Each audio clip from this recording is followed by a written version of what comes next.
എന്നെ തകർക്കാൻ മുൻകൈ എടുത്തിരുന്ന ശ്യാമ ഇപ്പോ വസുന്ധരാമയുടെ ഏറ്റവും പ്രിയപ്പെട്ട മരുമകളായി ആ കുടുംബത്തിൽ വെളിച്ചുവ. ഞാൻ വെറും അനാഥ.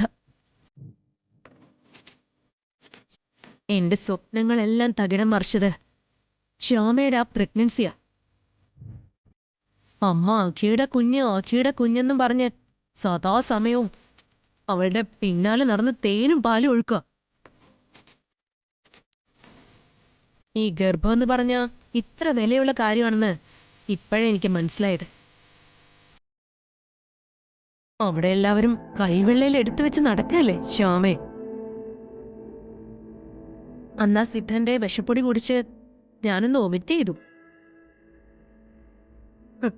അപ്പൊ അമ്മ അമൃതേടത്തി ഓടി വന്ന് എന്താ ഏതാ എന്തെങ്കിലും പ്രശ്നമുണ്ടോന്നൊക്കെ ചോദിക്കുക. പിന്നെ മാറി നിന്ന് ഇവൾക്കും വിശേഷം ഉണ്ടെന്നാ തോന്നുന്നൊരു കമന്റും കേട്ടപ്പോ നാണം കെട്ട് എന്റെ തൊലി ഉരിഞ്ഞുപോയി. അങ്ങനെ സംഭവിച്ചോ? അങ്ങനൊരു ഗതികേട് എന്റെ ജീവിതത്തിലുണ്ടായി.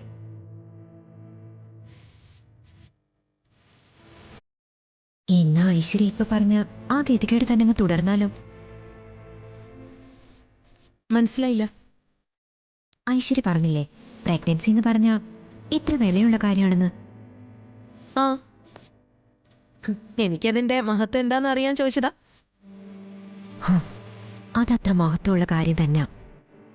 പ്രഗ്നൻസി ഏത് കുടുംബത്തെയും ശരിക്കും ഒരു വിലയുള്ള കാര്യം തന്നെ. ഇപ്പൊ ഐശ്വര്യ തന്നെ പറഞ്ഞില്ലേ പ്രഗ്നന്റായ ശ്യാമയെ വസുന്ധര കൈവെള്ളയിൽ വെച്ചാ നടക്കുന്നതെന്ന്. പഴയ വെറുപ്പൊക്കെ മാറിയെന്ന്. ഇപ്പൊ അവൾക്ക് തേനും പാലും ഒക്കെ ഒഴുക്കുകയാണെന്ന്. അത് കാണുമ്പോ എനിക്ക് പെരുത്ത് കേറുക. അതിനു പകരം ഐശ്വര്യയും ശ്യാമയുടെ ആ അവസ്ഥയിൽ എത്തിയാലോ?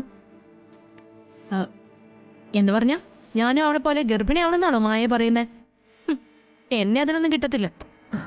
ഗർഭിണിയാക്കാൻ വയ്യെങ്കിൽ വേണ്ട. ഐശ്വര്യക്ക് ഗർഭിണിയായിട്ടൊന്ന് അഭിനയിക്കാലോ. മായ എന്തൊക്കെയാ പറയുന്നേ? ഐശ്വര്യ തന്നെ പറഞ്ഞല്ലോ ഐശ്വര്യ ഒമിറ്റ് ചെയ്തപ്പോ വസുന്ധരയും അമൃതയും ഒക്കെ സ്നേഹം കാണിച്ചെന്ന്. അതെ. അപ്പോ നമുക്ക് ആ റൂട്ട് തന്നെ ഒന്ന് പിടിച്ചാലോ?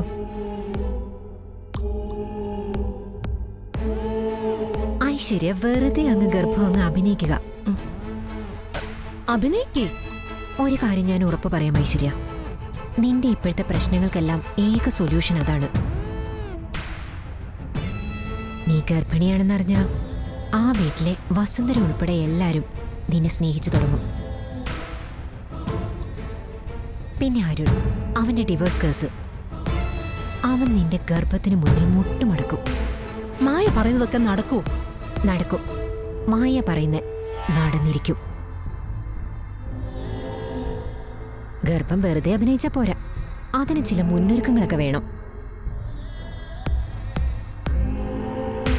ഐശ്വര്യ വാ, എന്താ ഏതാ വേണ്ടെന്ന് നമുക്ക് നോക്കാം.